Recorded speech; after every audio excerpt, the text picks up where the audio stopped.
Cumprimento a todos com a paz do nosso Senhor e Salvador Jesus Cristo. Aqui é o professor José Edmilson Júnior, da Assembleia de Deus em Rio Pequeno, ok? Fazendo agora a gravação para a terceira aula do nosso trimestre de Escola Bíblica Dominical, cujo tema será a encarnação do Verbo. A encarnação do Verbo. A aula a ser ministrada no dia 19 de janeiro de 2025, se o Senhor permitir, ok? Então vamos partir aí para a apreciação aí dessa importante lição e esse tema fundamental para a nossa fé. A compreensão correta desse tema nos leva a adorar corretamente, viver corretamente, entender corretamente acerca do Senhor e Salvador Jesus Cristo. A incompreensão desse tema nos faz cair na heresia, como muitos grupos, muitos movimentos, muitas pessoas, infelizmente, tem estado presa nas correntes da heresia devido à falta de compreensão de temas tão relevantes quanto este, ora abordado aqui, ok? O texto áureo está no Evangelho de João, capítulo 1, versículo 14, e o texto em tela nos diz: E o Verbo se fez carne e habitou entre nós, e vimos a sua glória como a glória do unigênito do Pai, cheio de graça e de verdade. João 1,14, como já havia dito. A verdade prática nos diz o seguinte: a vinda do Filho de Deus em forma humana é um fato presenciado por muitas testemunhas, por isso a negação da historicidade não se sustenta. É interessante quando o autor tem esse cuidado aqui de falar acerca da historicidade do fenômeno da encarnação do Verbo, porque, de fato, na atualidade tem se levantado alguns grupos duramente questionadores em relação à Sagrada Escritura, e dentre os questionamentos levantados é acerca da historicidade do Senhor e Salvador Jesus Cristo.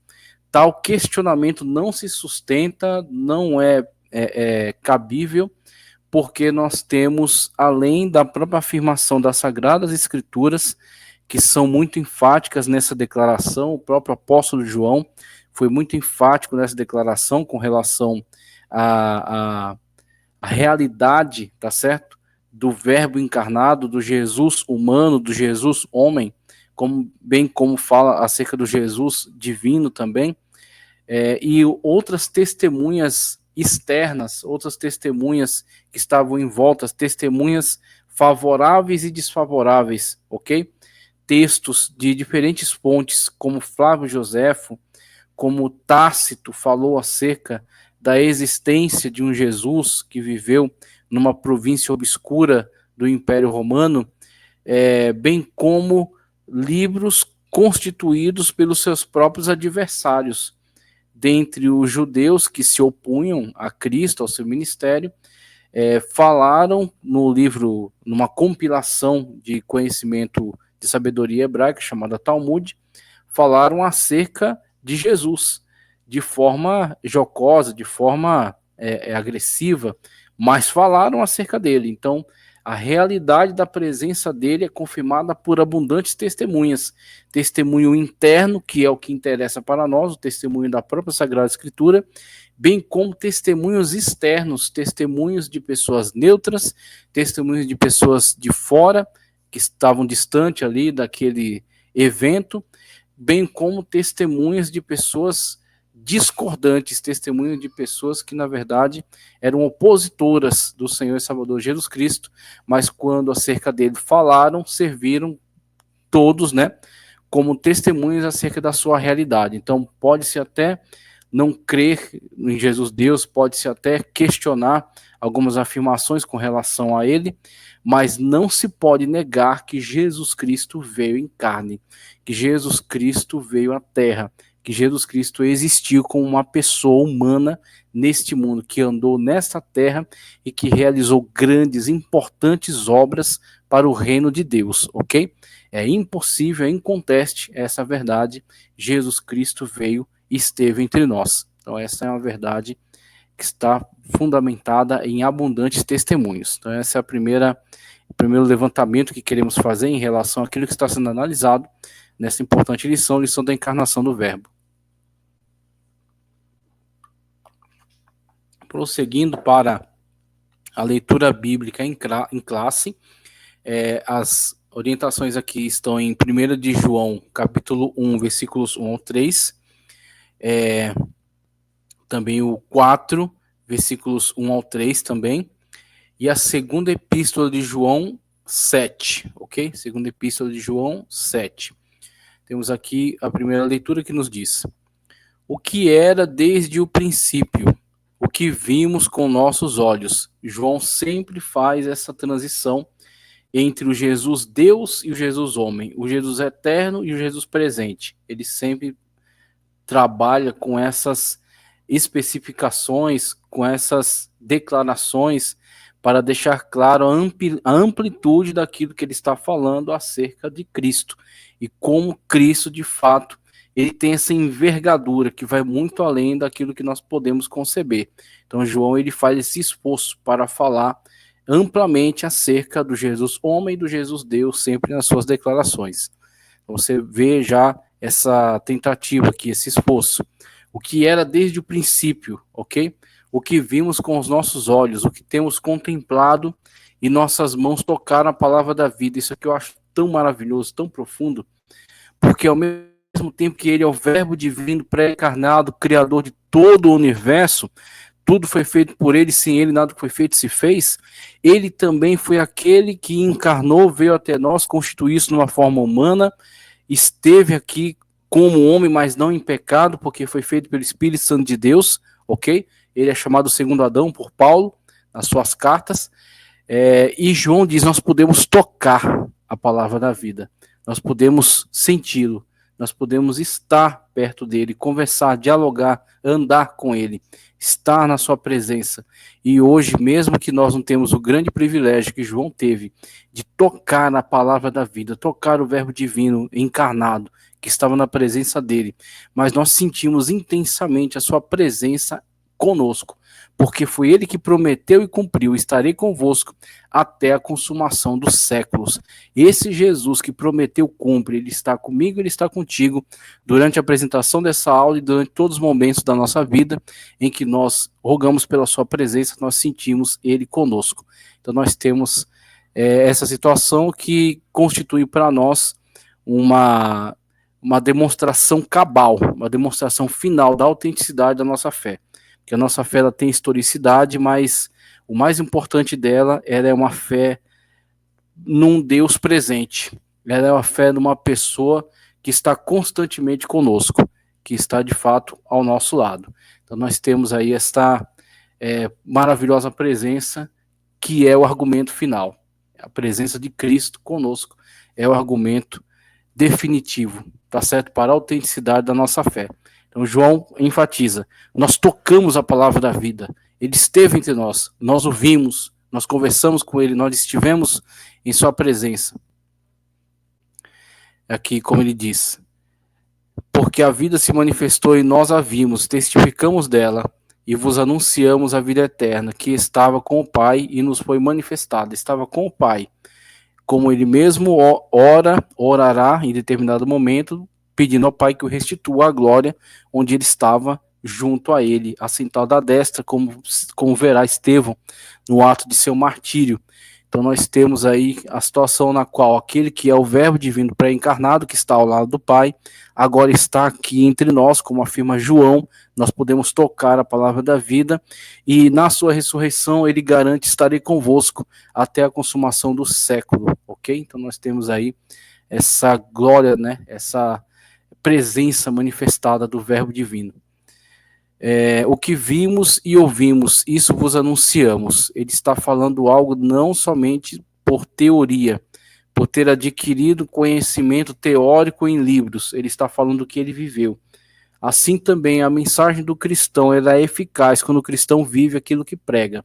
Quando o cristão vive a presença de Deus, é fácil para ele falar acerca da presença maravilhosa de Deus constante em sua vida. E assim ele compartilha para o mundo aquilo que ele vive. Ele prega acerca daquilo que ele tem contemplado. Como João também está declarando aqui. Nós vimos e ouvimos e vos anunciamos. Nós estamos falando acerca daquilo que vimos, acerca daquilo que ouvimos, acerca daquele em quem tocamos. acerca daquele que presenciamos. Então, por isso que João tinha toda a autoridade na sua pregação, devido a essa experienciação, tá certo? Essa experiência pessoal com o Cristo, com o Verbo encarnado. O que vimos e ouvimos, isso vos anunciamos, para que também tenhais comunhão conosco, e a nossa comunhão é com o Pai e com o seu Filho Jesus Cristo. Agora, 1 de João 4. Amados, não creiais a todo espírito, mas provai se os espíritos são de Deus. E aqui nós percebemos João já aflito com as diversas manifestações heréticas que já estavam presentes no seu tempo, na sua época, ok? Antes ainda do ano 100 da era cristã, do século I da era cristã, já o cristianismo sendo assediado por certas heresias perniciosas que queriam desviar o correto entendimento acerca daquele quem é Cristo, acerca da correta maneira da manifestação do Cristo, da encarnação do Verbo.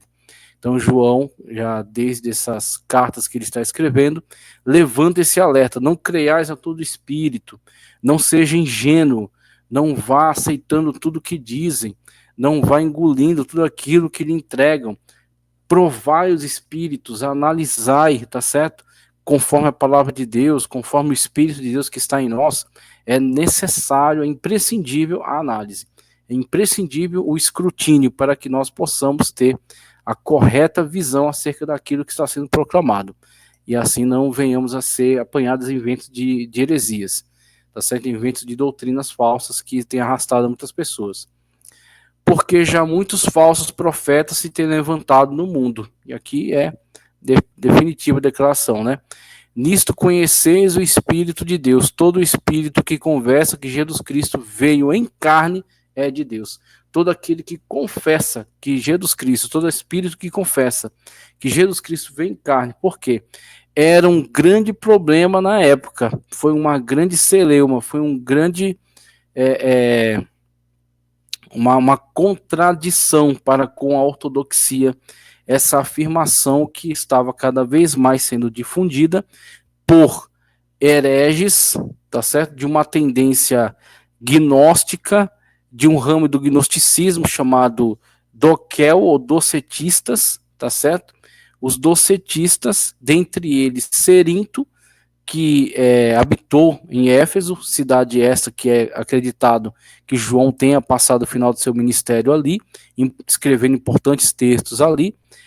Cerinto era um daqueles que levantava essa questão de que Jesus Cristo não veio em carne, e isso tendo como origem ideias, pensamentos, filosofias que afirmavam, que declaravam, por exemplo, que a carne, que a matéria é inerentemente má, tendo sido criada por um ser inferior chamado Demiurgo, que pretendia aprisionar as almas por meio da matéria, e a matéria constituída no corpo. Então o corpo era uma prisão para a alma. Assim, o corpo sendo matéria era inerentemente mal, porque já foi criado como algo pernicioso, algo mal, algo pecaminoso, algo impuro, e assim não era concebível, a partir desse raciocínio, que estava fundamentado em cima de filosofias, misticismos e ideias externas à Sagrada Escritura, não era plausível que Jesus Cristo tivesse encarnado, porque a carne é matéria e a matéria é má. Então, a partir dessas conclusões, eles impunham essa forma de entendimento, tentando agora distorcer a Sagrada Escritura para atender às suas próprias perspectivas. Aí onde você vê o grande laço que é apresentado por meio do ministério exercido por hereges. Os hereges bebem água em outra cisterna, os hereges bebem água contaminada, tá certo? Eles não estão fundamentados na Sagrada Escritura. Eles não estão satisfeitos com a Sagrada Escritura. Eles vão em fontes externas, tá certo? Eles saem fora dos limites da Sagrada Escritura.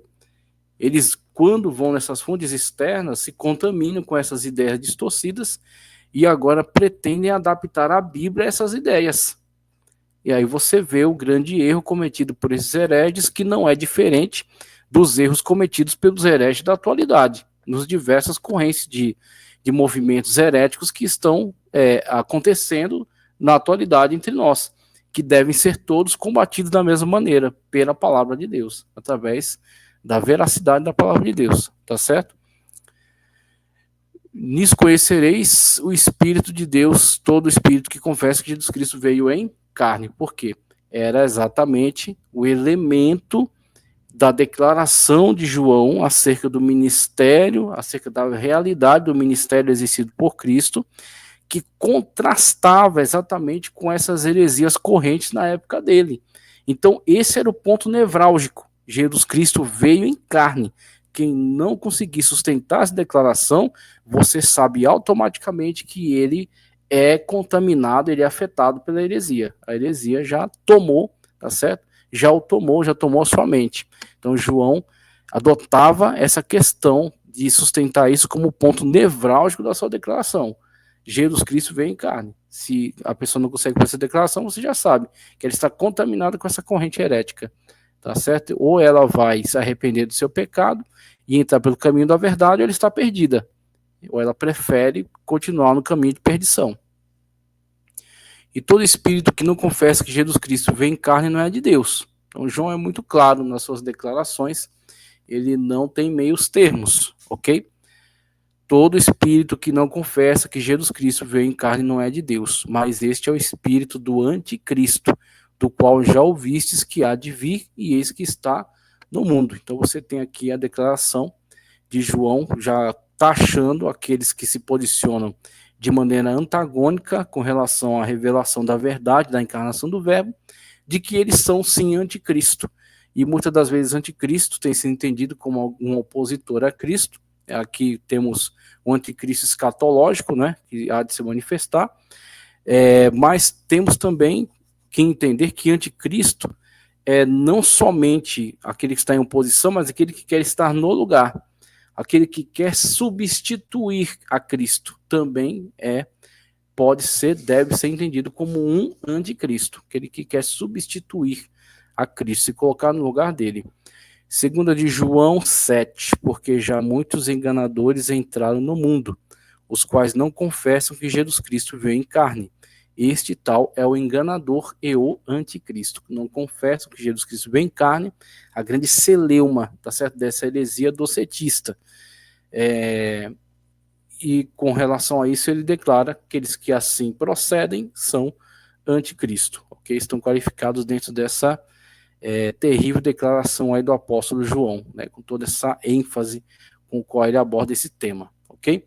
A introdução nos diz o seguinte, veja só. Introdução. Vamos começar a apologética cristológica no presente trimestre com o tema a encarnação do verbo, a encarnação de Jesus, a encarnação de Jesus. Maravilhoso, maravilhoso. É de fato um começo que está de acordo com aquilo que vai trazer esclarecimento profundo, que já toma essas questões que estavam sendo levantadas desde o princípio, essas heresias que já desde o princípio estavam ameaçando a integridade da doutrina, ok? A encarnação de Jesus, uma doutrina sobre a humanidade de Cristo. O mesmo apóstolo João, que se empenha em mostrar a deidade absoluta de Jesus, se preocupa também em enfatizar que Jesus viveu entre nós, participou da natureza humana e teve corpo físico humano. A presente lição é uma apologia à humanidade plena. Você percebe que não existe algo que seja superior e inferior. Falar do Jesus Deus não é mais importante do que falar do Jesus homem. Ambos têm a mesma relevância, porque a importância do entendimento de que Jesus é Deus e pode perdoar pecados e é o príncipe da vida e vai nos ressuscitar, ok? E nos garantiu moradas eternas, salvação na presença de Deus, nos inserir na família de Deus por meio da adoção. O mesmo Jesus Deus, que tem todos esses qualitativos e todo esse poder, tem também o tema do Jesus homem, a mesma relevância, a mesma importância. Entender que se Jesus não encarnou, ele não realizou e não concretizou em si o plano salvífico. Se ele não encarnou, ele não deu condições a nós que somos carne pecaminosa, de sermos purificados pelo sangue daquele que não tinha pecado e se entregou por nós na cruz do Calvário, e apresentou seu próprio sangue diante do Pai, para expiar, para promover a expiação dos nossos pecados, ok? Para promover a nossa redenção. Nós sermos comprados dessas cadeias de condenação do pecado e postos em liberdade diante de Deus, por meio da obra realizada na encarnação.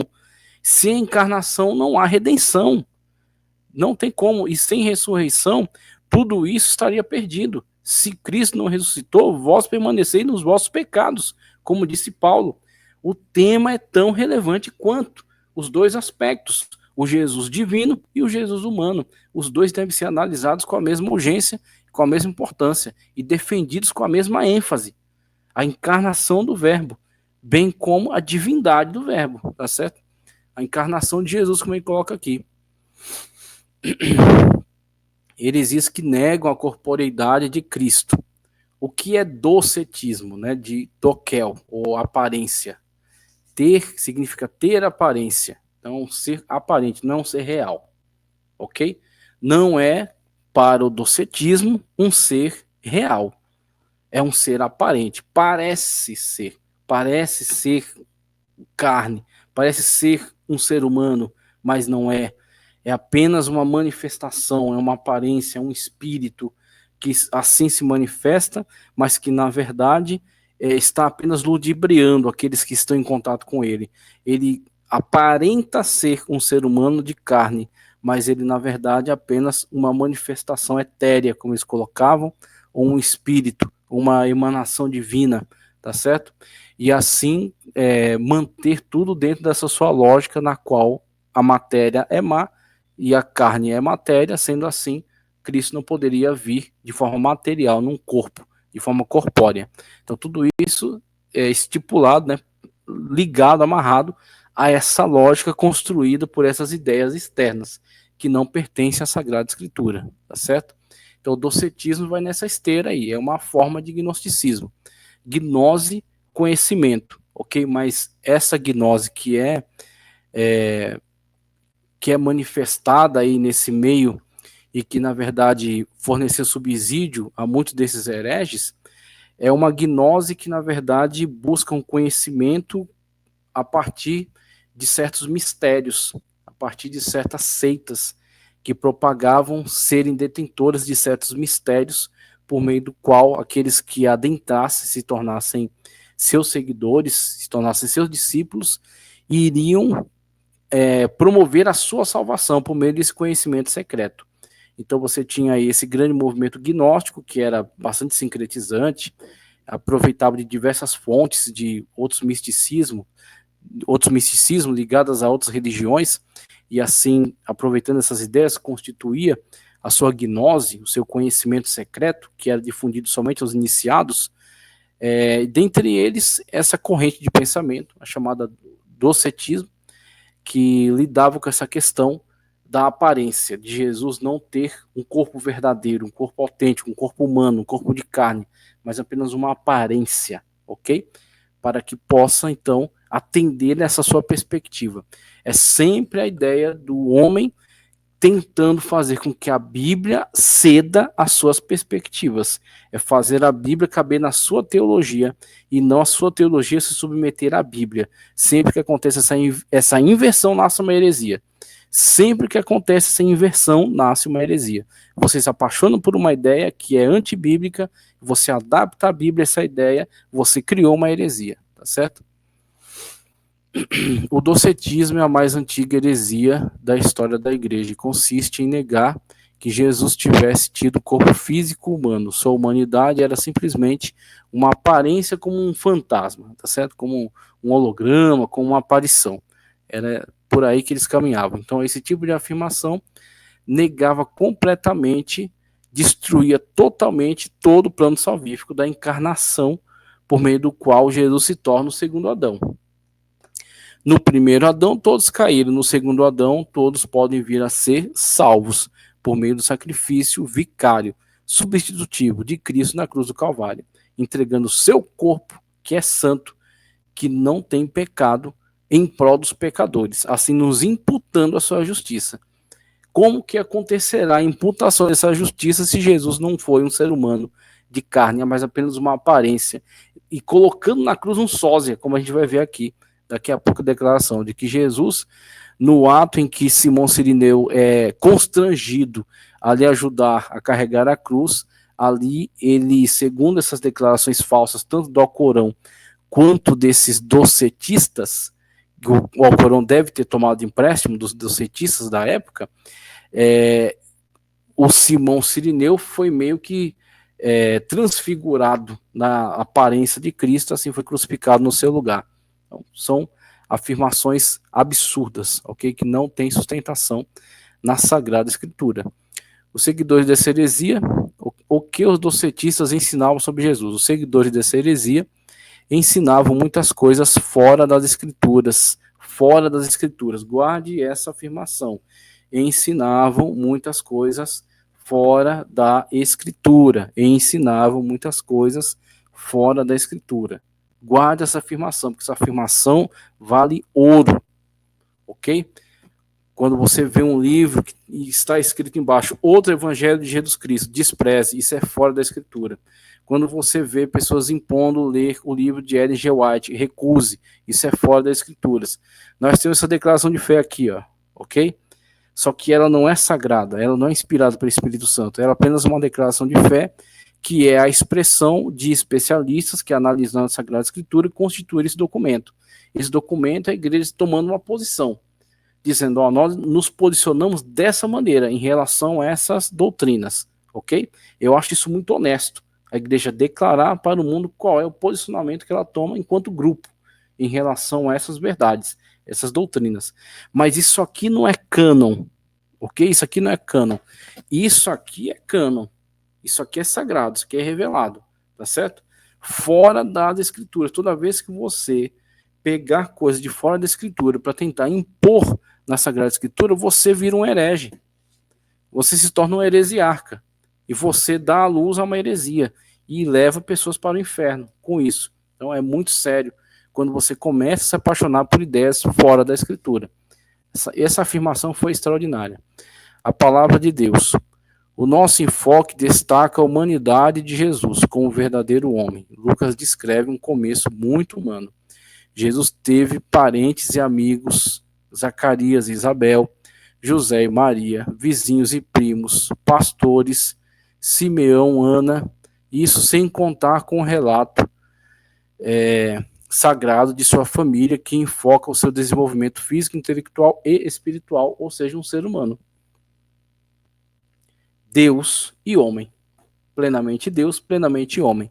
Tanto que, com o passar do tempo, uma vez que o corpo humano já adquire todas as suas capacidades, o Jesus, tá certo? O ser divino, que está ali junto com o ser humano, que está plenamente constituído, e que constitui uma só pessoa, não é bipolar, não são duas pessoas distintas, é uma pessoa que tem duas naturezas, a natureza humana plena, a natureza divina plena, ok? Ele passa a agir naturalmente em prol de sua missão. Quando, por exemplo, ainda na sua adolescência, ele se perde de seus parentes numa visita que faziam a Jerusalém, eles buscam entre os parentes, não encontram, retornam. Quando encontram Jesus, ele está no templo discutindo com os sábios, falando acerca da palavra de Deus, discutindo temas, e não está tomando aula com eles, está discutindo com eles no mesmo nível, ok? E ao ser interrogado, ele responde naturalmente, estou cuidando dos assuntos do meu pai. Muito bem, então, humanamente falando, José estava como seu pai, estava como o seu, um pai, vamos dizer assim, adotivo, estava ali com um pai adotivo, então exercia aquela profissão, Jesus também esteve envolvido ali juntamente com ele, mas quem é o pai de Jesus de fato, a quem ele se refere nessa fala? É Deus, tá certo? Então Jesus, ele encarnou e veio como filho de Deus, na sua encarnação. Na sua encarnação, quando ele passa por um processo chamado kenosis, que é esvaziamento. Esse esvaziamento diz respeito à sua glória e não à sua deidade. Ele deixa a sua glória Ele não poderia vir aqui na sua glória. Nós não poderíamos nem olhar para ele se assim o fosse. Então ele deixa a sua glória, ele se humaniza, ele encarna num corpo feito pelo Espírito Santo. O mesmo Espírito Santo que participou da feitura, da produção do primeiro corpo, ao qual foi soprado nas narinas e foi dado o nome de Adão, o primeiro Adão, ok? Que posteriormente veio a cair em pecado e essa contaminação passa de geração em geração.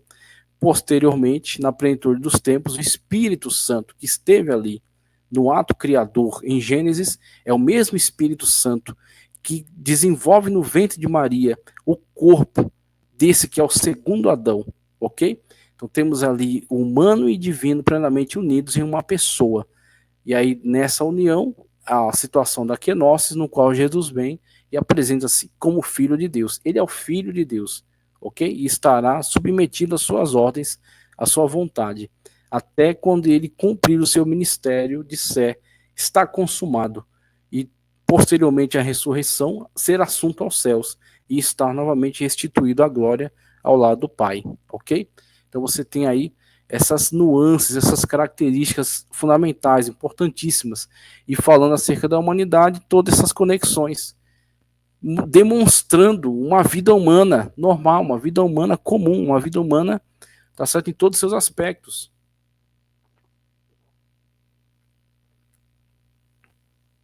Então isso fica muito claro, é impossível não entender depois desses esclarecimentos, né, quando você vê essas descrições, conforme está sendo apresentado aqui.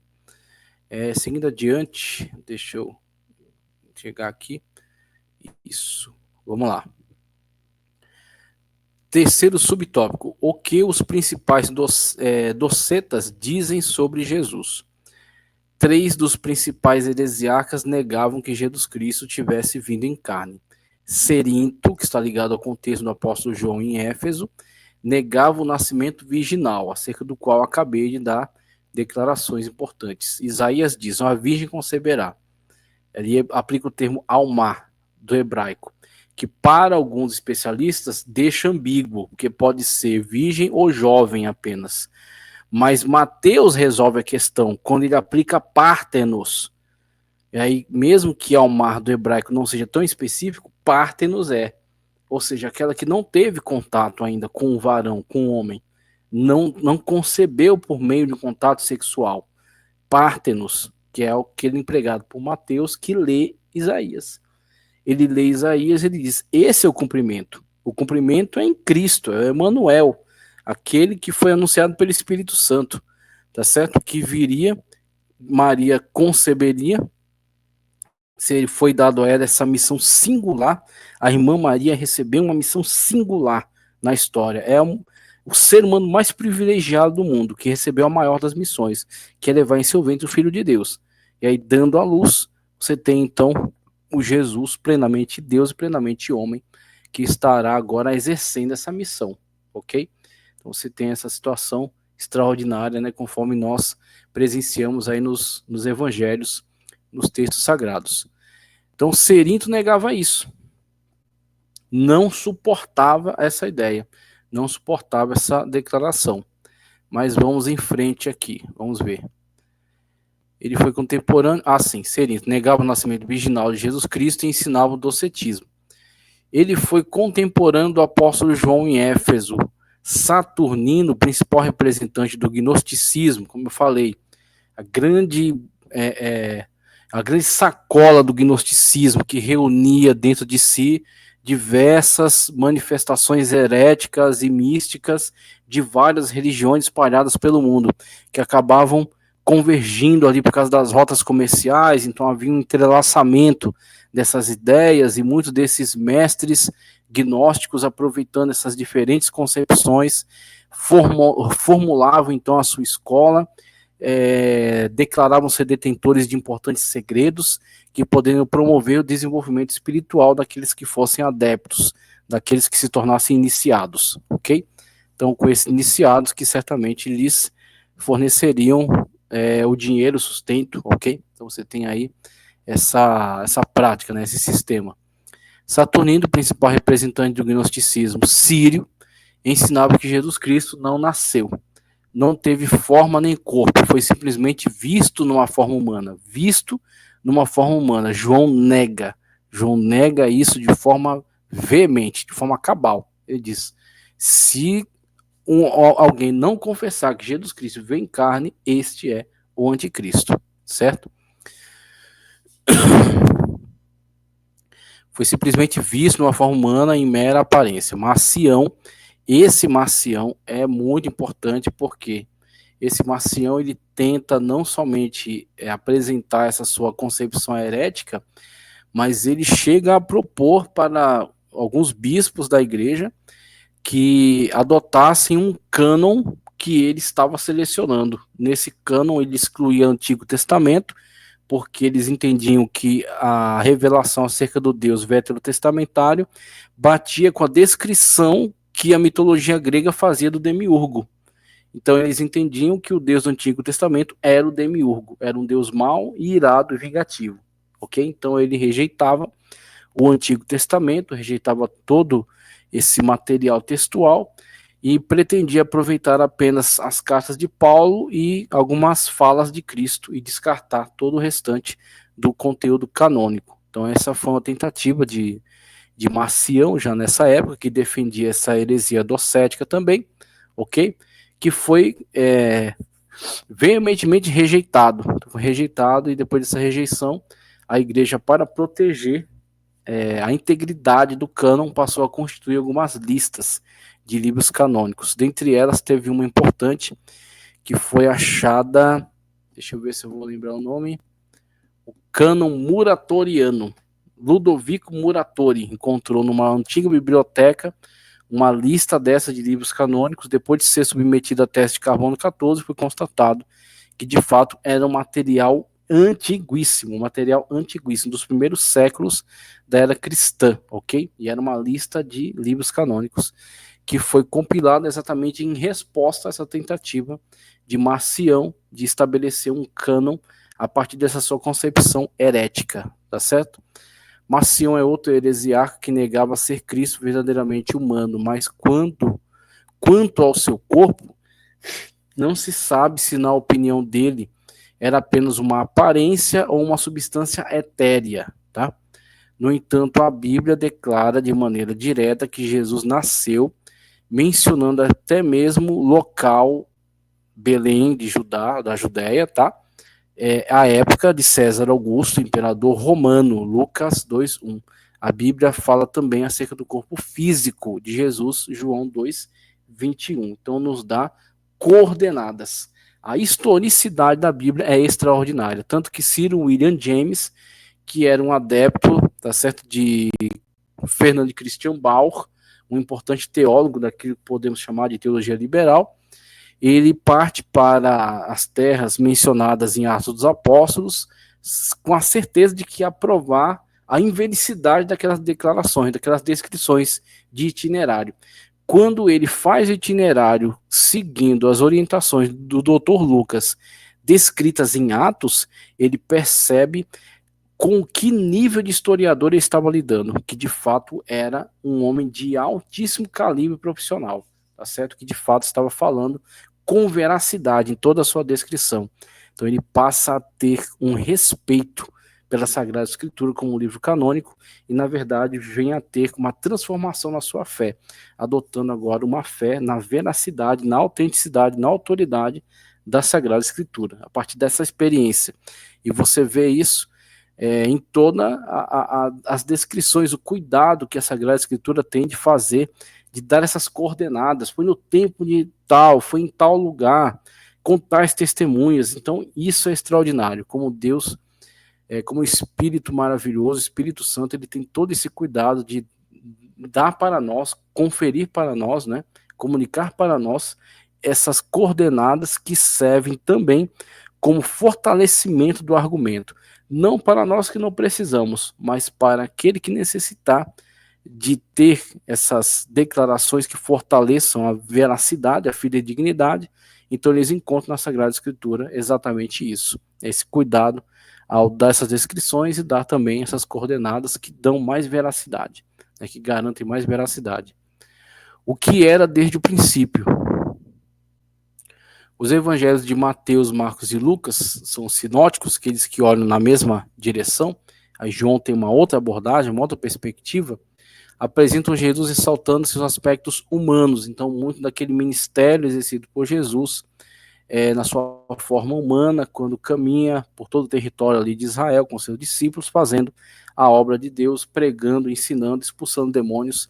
Então, todo esse exercício do ministério do Senhor e Salvador Jesus Cristo, né? Então, eles olham nessa direção. Não são iguais, mas são semelhantes. Tá certo? Os três evangelhos expõem Jesus exteriormente, ao passo que João revela interiormente. Isso aí é uma declaração muito interessante, porque de fato João ele tem essa perspectiva própria, tá certo? Então ele vai enfatizar outros aspectos que vão se diferenciar muito dos sinóticos. Por isso ele não é um sinótico, ok? Então João é extraordinário. O Evangelho de João certamente foi escrito por último para atender exatamente essa demanda. Ele viu, é certo, que os demais estavam com aquelas preocupações e ele percebendo também toda a movimentação herética já ao seu redor, ele vai nos comunicar esse evangelho com essa perspectiva completamente singular, totalmente própria, né? Falando acerca de Jesus, a sua eternidade, a sua glória, a sua deidade, acerca do verbo, trazer essa linguagem para dentro do seu evangelho, que era uma linguagem técnica, falar acerca do verbo, do logos, né? Logos divino pré-encarnado. Então, tudo isso é extraordinário. Pode-se dizer que o evangelho de João é uma interpretação de Jesus, uma interpretação de Jesus, muito bom. Alguém que andou com Jesus, viveu com Jesus, tocou em Jesus, ele tem essa autoridade conduzido pelo Espírito Santo de nos trazer essa interpretação acerca do Senhor e Salvador Jesus Cristo. A expressão que era desde o princípio é uma reiteração daquilo que o apóstolo afirma na introdução do evangelho que leva o seu nome. No princípio era o verbo, João 1 e 1. Então aqui ele usa o que era desde o princípio, e ali ele usa, no princípio era o verbo, essa conexão, né, entre esses dois textos, da carta e do evangelho. Isso significa que o verbo já existia mesmo antes da criação, Gênesis 1 e 1. Por isso que o primeiro versículo, o primeiro texto na Bíblia, na verdade, é João 1, ok? João 1 é anterior a Gênesis 1 e 1. Interessantíssimo. Inclusive, a cronológica adotou essa ideia e ela é, de fato, muito boa. Mas João nunca perde de vista que o verbo se fez carne. Não se contenta apenas com isso, mas apresenta detalhes importantes. É que o verbo não somente se fez carne para não deixar dúvida alguma, e habitou entre nós, mas também foi visto pelas pessoas. Então você tem esses diversos elementos comprobatórios da encarnação do verbo que são elencados por João. Evangelho e cartas. Ele deixa tudo isso muito claro, porque de fato é um trabalho importante ao qual ele está se dedicando, tá certo? Em propagar essa verdade e sustentar essa verdade contra toda heresia que está ao seu redor. Veja só, a reafirmação apostólica. O apóstolo reitera o que afirma na introdução do seu evangelho. O que vimos com nossos olhos, o que temos contemplado e as nossas mãos tocaram a palavra da vida. Isso pode parecer até redundância. Vimos com nossos olhos, mas o propósito é mostrar com muita ênfase, sem deixar dúvida alguma, que o Senhor Jesus veio em carne ao mundo e que pôde ser tocado pelos que com ele conviveram. João 20, 27. Veja que a presença do nome de Pilatos no credo dos apóstolos, um documento importantíssimo do início da igreja, o posiciona nos acontecimentos passados. Ele sofreu sob Pôncio Pilatos, ou seja, padeceu nas mãos de um personagem da história que pode ser localizado por meio de documentos externos. Isso é dados de GPS.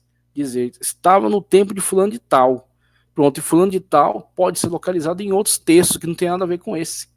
Pronto, você está dando uma declaração e você está provando a época dos eventos, o relacionamento daquela época com o seu contexto, o contexto que estava ao redor daqueles acontecimentos.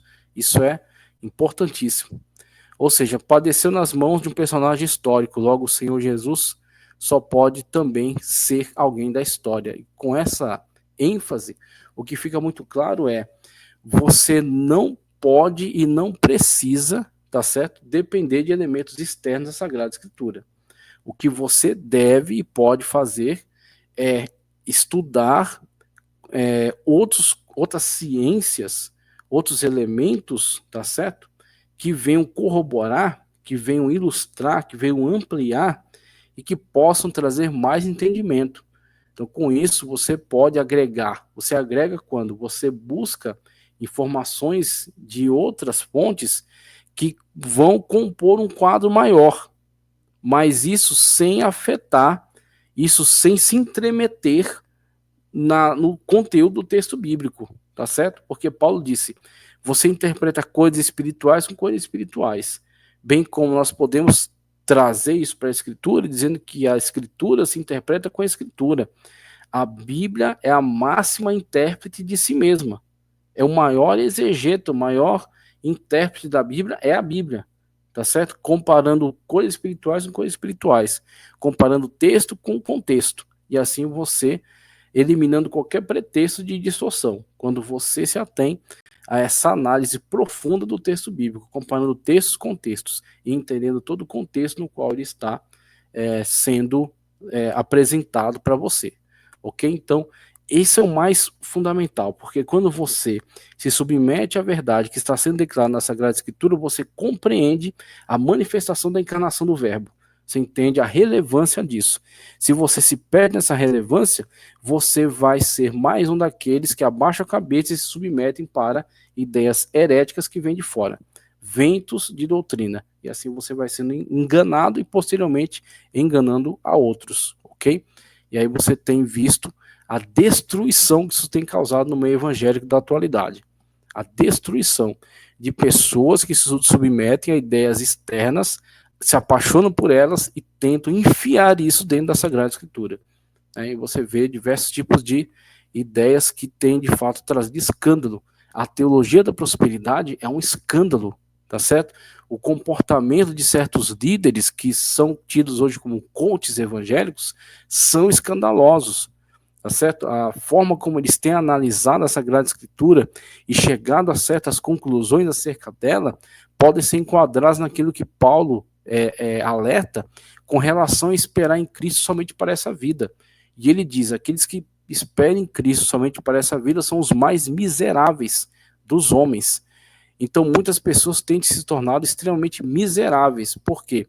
Porque eles têm encarado Cristo a partir de uma perspectiva errada, a partir de uma perspectiva incorreta, não a perspectiva bíblica apresentada, mas uma perspectiva humana, externa, de fora, tá certo? Uma perspectiva distorcida, incorreta, incoerente com a verdade bíblica, que não leva em consideração a verdade da Sagrada Escritura, a verdade bíblica, ok?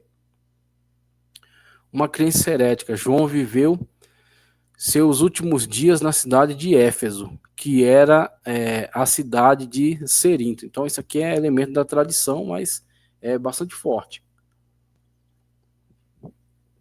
Tem sido aceito como verídico. Esses últimos dias na cidade de Éfeso, que era a cidade de Cerinto, o Doceta. Os escritos do apóstolo João, o Evangelho, as 3 epístolas e o livro de Apocalipse, foram produzidos na última década do primeiro século. Nessa época, o docetismo já se difundia entre os cristãos. Já se difundia entre os cristãos. Olha essa frase. Diga para mim se essa frase não é completamente atual. Surge uma ideia, as pessoas se apaixonam por ela e começa a se difundir, inclusive entre os cristãos. Aí os cristãos começam a adotar essa ideia e adaptar a Bíblia à ideia, tá certo? Adaptar a Bíblia a essa nova concepção de mundo. E assim vem nascendo as distorções, e assim vem nascendo as heresias, através de ideias externas, adotadas, implantadas no meio cristão, e passando agora a fazer com que os cristãos adaptem a sua visão bíblica a essas ideias. Então essa era a perspectiva de Cerinto, apresentada, a perspectiva de Saturnino, a perspectiva de Basilides, todos esses hereges de sua época, que adotavam essas perspectivas externas, extrabíblicas, e tentavam fazer com que a Bíblia se submetesse a elas. É sempre esse mesmo movimento, tá certo? Vamos lá? Nessa época, o docetismo já se difundia entre os cristãos. Por isso, o apóstolo esclarece de maneira direta que todo aquele que nega que Jesus veio em carne não é de Deus. Uma declaração enfática e é simples. Não reconhece que Jesus Cristo veio em carne, você está contaminado com a ideia do docetismo. Veja a gravidade dessa heresia, pois se Jesus não teve corpo físico real, ele também não morreu. Se não morreu, também não ressuscitou. Se não ressuscitou, logo não há esperança de salvação. Todo plano de salvação cai por terra. Ok? Então você vê como é imprescindível a compreensão correta dessa realidade. Senão todo plano de salvação é posto a perder. 1 de Coríntios 15, 1 ao 3, também o 17 e 18. Por essa razão, o apóstolo João foi contundente contra os docetas. Os expoentes de tal crença são chamados enganadores, ok? Tem um texto de um auxílio teológico aqui que eu vou ler, que é um texto muito importante. Está aqui no auxílio teológico e você vai ter aqui disponível. Veja. A união hipostática descreve a união entre as naturezas humana e divina na pessoa única de Jesus. Entender adequadamente esta doutrina depende de completa compreensão de cada uma das naturezas e de acordo como constitui uma pessoa. O ensino bíblico acerca da humanidade de Jesus revela-nos que na encarnação ele tornou-se plenamente humano em todas as áreas da vida, menos na prática de um eventual pecado, porque o ser humano originalmente criado não era pecador.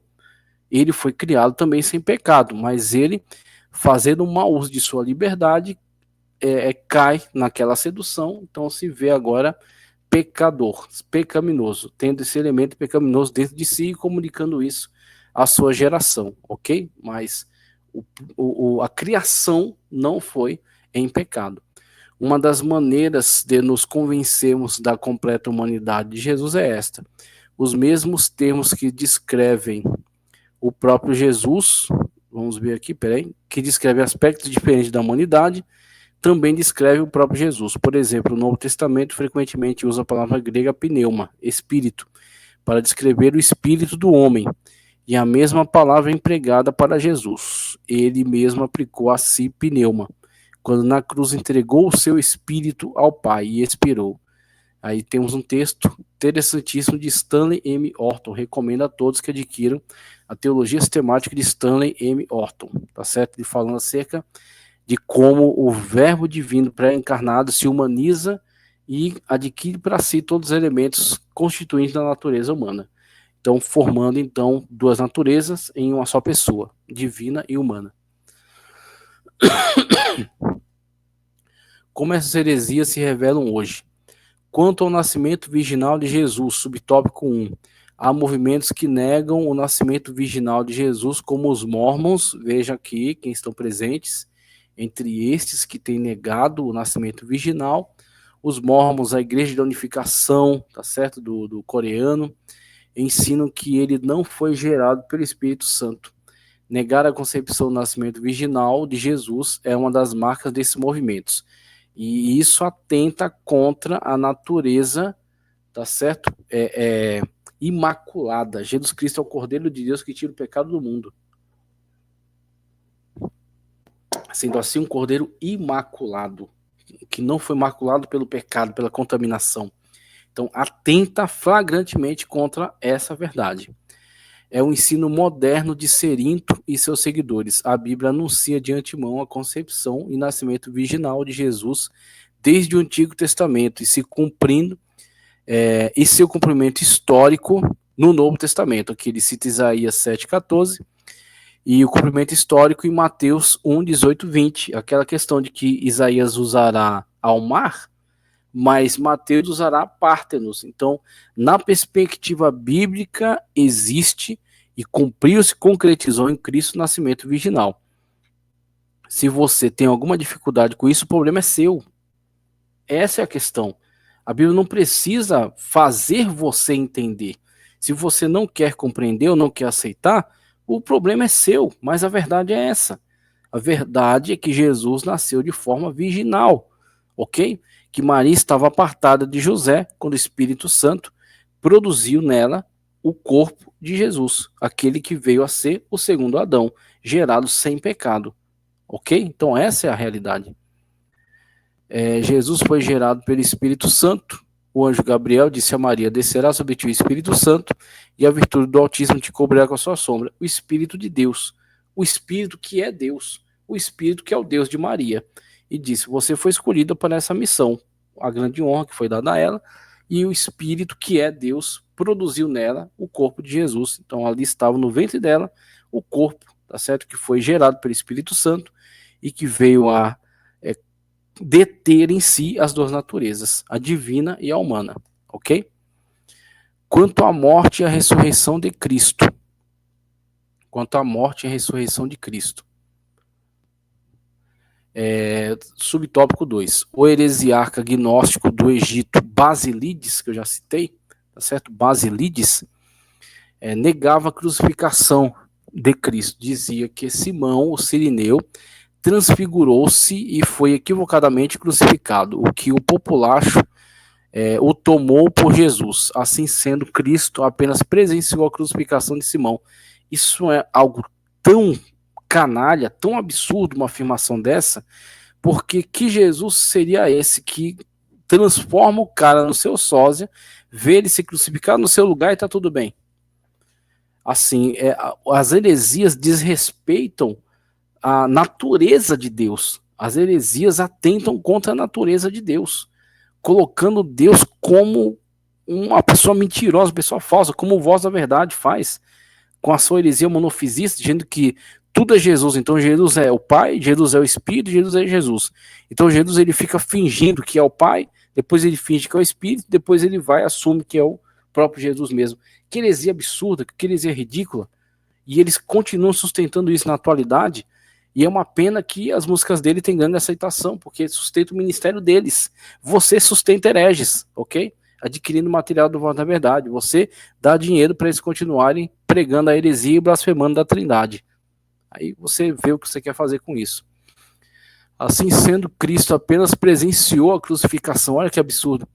Tá certo? De um suposto sósia. O Alcorão, que acabou bebendo dessa fonte também, livros sagrados muçulmanos, e sua principal fonte de autoridade espiritual declara que o Senhor Jesus não foi crucificado, que tudo não passou de uma simulação. Alcorão 4, 157, nas notas explicativas de rodapé, nas edições do Alcorão, eles afirmam que um sósia de Jesus foi levado à cruz. Isso parece com a ideia de Basílides. Essa doutrina contraria todo o pensamento bíblico e os fatos históricos, todo o pensamento bíblico e os fatos históricos. Tanto a Bíblia quanto a história estão contrariados por essas absurdas informações. A Bíblia ensina que Jesus morreu e ressuscitou dentre os mortos. 1 de Coríntios 15, 3 e 4, uma afirmação imprescindível. É uma condição sine qua non que Jesus Cristo tenha vindo em carne, tenha entregue sua vida na cruz do Calvário por nós e tenha ressuscitado. Sem isso, não há salvação. Confirmação histórica. A confirmação histórica, a confirmação bíblica e histórica da morte de Jesus é fato incontestável. Historiadores não cristãos, judeus e romanos, atestaram a morte de Jesus. O próprio José, historiador judeu, 37 a 100 depois de Cristo, disse: acusaram-no perante Pilatos, e este ordenou que o crucificassem. Os que haviam amado durante a sua vida não abandonaram depois da morte. O historiador romano Tácito, 55 a 117 depois de Cristo, escreveu: aquele de quem levaram o nome Cristo foi executado no reinado de Tibério pelo procurador Pôncio Pilatos. A Bíblia declara que Jesus, depois de ter padecido, se apresentou vivo, com muitas e infalíveis provas. Maravilhoso, né? Quando a gente vê declarações não somente da Sagrada Escritura, o que é suficiente para nós, mas também externas. Flávio Josefo, Tácito, historiador romano, e cito também o Talmud, fala acerca da crucificação, mas de uma forma bastante agressiva, né? Conclusão, encerrando essa maravilhosa lição acerca da encarnação do Verbo. Que Deus te abençoe poderosamente, que Deus te use poderosamente nessa aula, que venha a ser muito edificante para todo o povo de Deus. Peço para que você curta o vídeo, compartilhe, se inscreva no canal, já está em 4.450 inscritos e vamos mais longe com a sua contribuição. Conclusão. As expressões o Verbo se fez carne e Jesus Cristo veio em carne significam uma resposta aos docetas. Os evangelhos revelam vários atributos característicos do Jesus humano.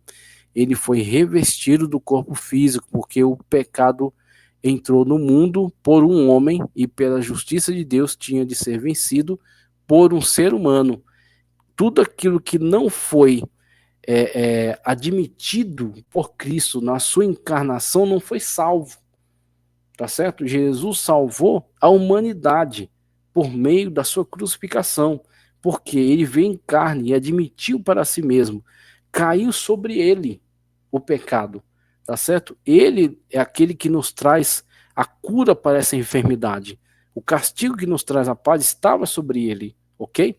Então ele, quando toma para si, ele vai remir, ele vai resgatar tudo aquilo que não foi concebido, não foi resgatado.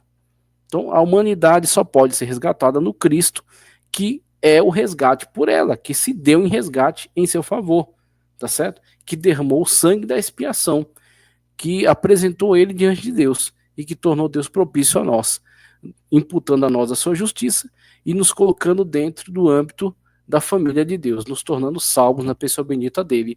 Por isso que há só um nome pelo qual nós devemos ser salvos, que é o nome de Jesus Cristo, o Senhor. O pecado entrou no mundo por um homem, e pela justiça de Deus tinha de ser vencido por um homem, por um ser humano. Jesus se encarnou, fez-se homem sujeito ao pecado. Fez-se homem sujeito ao pecado, embora nunca houvesse pecado, e venceu o pecado como homem, maravilhoso. Ele veio, encarnou e se apresentou como homem, tá certo? Exposto a toda essa situação, mas em tudo não pecou, porque se submeteu totalmente a Deus e abriu caminho para nós. Eu sou o caminho, a verdade e a vida, como diz o Senhor e Salvador Jesus Cristo, o Verbo, o Logos divino pré-encarnado que veio até nós, encarnou, e nós podemos tocar a palavra da vida e nós podemos sentir hoje a sua presença, ok? Muito obrigado. Que Deus continue te abençoando poderosamente em nome do Senhor Jesus Cristo, homem, Deus, Salvador, aquele que está conosco até a consumação dos séculos. Amém. Muito obrigado.